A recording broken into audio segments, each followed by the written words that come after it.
네. 자, 오늘 이 시간에는요, 항공산업에 대해서 이야기를 좀 나눠보려고 합니다.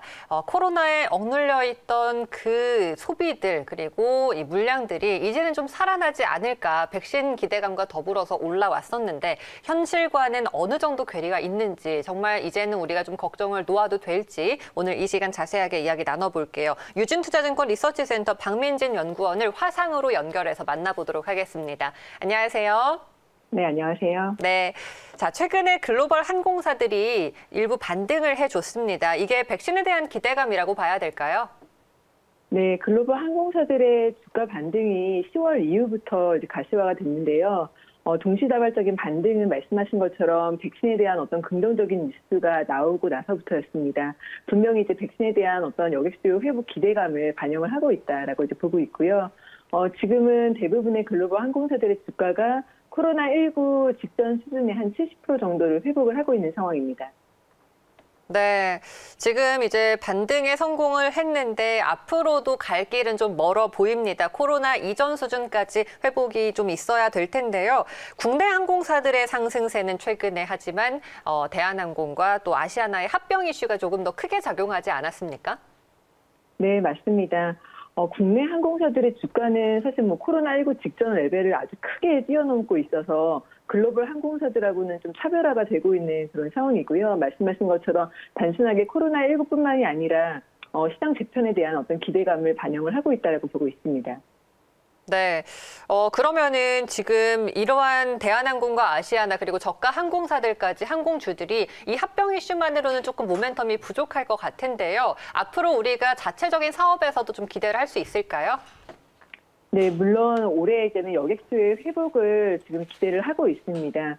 물론 이제 아직까지는 예약률, 글로벌 예약률 현황이 굉장히 저조한 상황입니다. 그러니까 백신이 있음에도 불구하고 어떤 백신의 보급 속도가 생각보다 굉장히 더디고, 그리고 실제로 여행을 갈 수 있는 젊고 건강한 그런 인구들은 백신 접종까지 상당한 시간이 걸릴 수 있다라는 전망을 하고 있고요.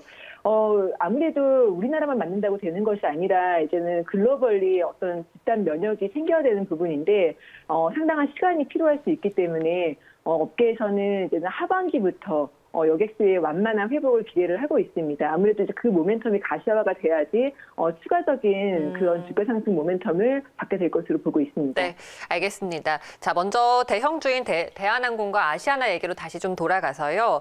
만약에 양사가 정말 합병에 성공을 하게 된다라고 하면은 양사한테는 어떤 수혜가 있을까요?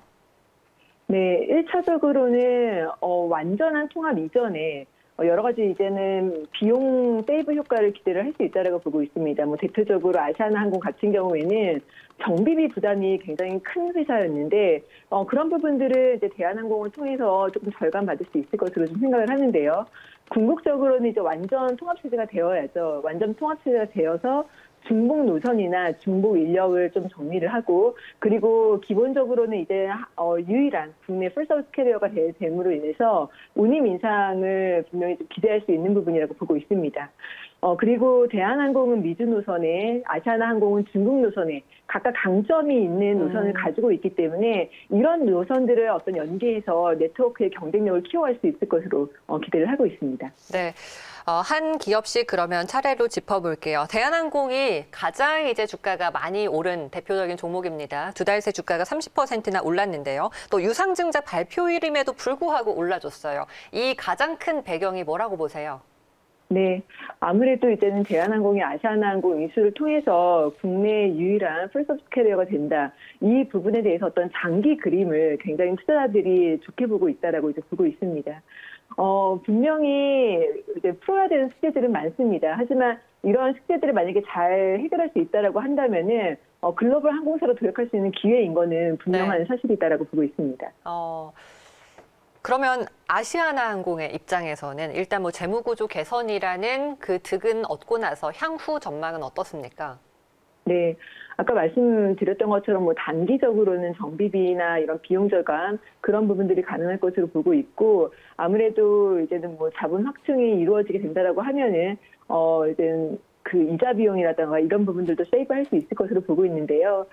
결국에는 대한항공하고 이제 완전 통합체제로 가게 될 것이기 때문에 단기적인 그림만은 것만으로는 지금의 이제 주가를 좀 설명하기는 어렵다라고 좀 생각을 하고 있습니다. 네. 자, LCC 쪽에서 보자면은 대표적인 종목이 제주항공과 진에어입니다. 대한항공, 아시아나항공에 비해서는 주가가 좀 상승폭이 그동안 적었었는데요. 앞으로의 전망은 어떨까요? 네, 이제 대한항공과 아시아나항공의 합병을 통해서 LCC 시장에서도 분명히 시장 재편이 가능할 것으로 기대를 하고 있습니다. 대표적으로는 지금 정부 입장에서는 아시아나항공의 자회사인 에어부산과 에어서울을 진에어와 통합해서 통합 LCC를 이제 출범시키겠다라는 이야기를 하고 있기도 하고요. 이런 부분들이 또 가시화가 되면은 분명히 추가적인 어떤 모멘텀이 될 수 있기 때문에 사실 지금도 주가가 이제 그런 부분들을 상당히 반영을 하고 있다라고 이제 보고 있고요. 물론 LCC도 의미 있게 사실은 실적이 회복되는 게 굉장히 중요하고 아까 말씀드렸던 것처럼 이제는 그런 모멘텀들은 올해 하반기 정도에는 기대를 할 수 있지 않을까 하고 조심스럽게 전망을 하고 있는데요. 한 가지 대형 항공사들과 달리 LCC들은 생존이 우선입니다. 그러니까 상반기까지도 이 코로나19의 어떤 타격이 고스란히 있다라고 하면은 계속해서 지금 현금을 소진하고 있기 때문에 어떤 추가적인 자본 확충이 필요해질 수도 있다라는 부분은 투자자분들께서 염두를 해두실 필요가 있다라고 생각을 합니다. 그러면 향후 LCC 시장의 재편도 역시 기대가 되고 있는 거네요? 네, 맞습니다. 네, 알겠습니다. 자, 화물, 항공, 운송과 또 여객 소비에 대해서 앞으로 좀 코로나 백신의 상황과 맞물려서 우리가 항공주들을 봐야 될 것 같고요. LCC 기업까지 정리를 해봤습니다. 시간이 남아서 우리 철강 쪽도 좀 궁금해서 여쭤보고 싶은데요. 최근에 철강 가격이 반등을 하면서 주가 역시도 좀 올라줬습니다. 최근에 글로벌 철강 가격이 왜 오른 걸까요? 네, 사실 가격 반등이 지난해부터 이어지고 있는 그런 상황인데요. 기본적으로 원자재이기 때문에 철강도 글로벌 경기 회복 기대감을 반영을 하고 있다라고 보실 수 있고요. 또 한 가지는 시중에 이제 넘쳐나는 그 유동성이 분명히 이제는 원자재 시장으로 흘러들어온 측면에 어떤 반사수 수혜를 사실 철강도 받고 있었습니다. 구체적으로는 사실 자동차를 중심으로 해서 전방 수요의 어떤 회복세가 가시화됐던 것도 분명히 일조를 했다라고 이제 보고 있는데요. 다만 이제 최근에는 약간 좀 관망세가 조금 짙어지고 있다라고 좀 말씀을 드려야 될 것 같습니다. 물론 아직까지 본격적으로 매크로의 어떤 분위기가 전환됐다라고 이제 보고 있지는 않지만 최근에 이제 중국에서 어떤 유동성을 회수를 하는 측면도 있고 그리고 코로나19의 재확산으로 인해서 어떤 경기 회복 속도에 어떤 영향을 줄 수 있지 않겠느냐라는 우려감들이 생기면서 사실 지금 철강, 비철금속 할 것 없이 최근 며칠 동안에는 주가 가격이 좀 조정을 받고 있는 그런 상황입니다. 이런 부분들이 이제는 기조적인 변화가 될 것인지 좀 관찰이 필요할 수 있습니다. 어제 포스코가 이제 HMM을 인수할 수 있다라는 말이 잠깐 나왔다가 사실 무근이라고 얘기가 다시 정리가 됐습니다. HMM은 그래도 주가는 상승을 보여주고 있고요. 자, 이런 분위기 속에서 올해 철강 기업들 업황 분위기가 어게인 2016이 가능할지 많은 분들이 궁금하실 것 같아요. 연구원님 생각은 어떠신가요? 네. 투자자분들께서 기억하실지 모르겠지만 2016년도는 굉장히 좀 중장기 사이클의 시발점이었습니다. 사실 16년부터 18년도까지 굉장히 이제 좋은 사이클을 기록을 했고 그거는 사실은 글로벌 철강 수급이 이제 뒷받침이 되어주었던 사이클인데요. 올해는 사실은 그때와 같은 사이클을 기대하기는 어렵다라는 게 저희의 기본적인 생각입니다.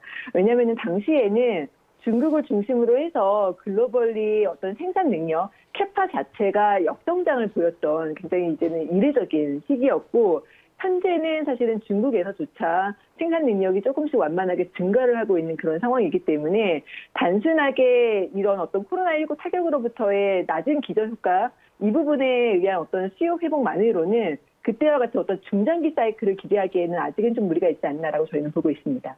그러면 이 업종 내에서 최선호주를 꼽자면 어떤 걸 꼽으시겠어요? 사실 지난해 연말부터 이게 이제 가격이 상승을 하면서 굉장히 이제 좋은 사이클이 나오면서 저희는 굉장히 민감도가 높은 현대제철과 풍산을 추천을 드려왔는데요. 근데 현재 상황에서는 사실은 주가가 좀 많이 오른 상황이고 아까 말씀드렸던 것처럼 어떤 분위기 자체가 좀 변화할 가능성이 있기 때문에 고로보다는 비철금속 쪽이 조금 더 마음이 편하다라고 보고 있습니다. 그래서 저희는 현재 상황에서는 풍산과 고려하인 추천드립니다. 알겠습니다. 네, 오늘 박민진 연구원님 말씀은 여기까지 드릴게요. 고맙습니다. 네, 감사합니다.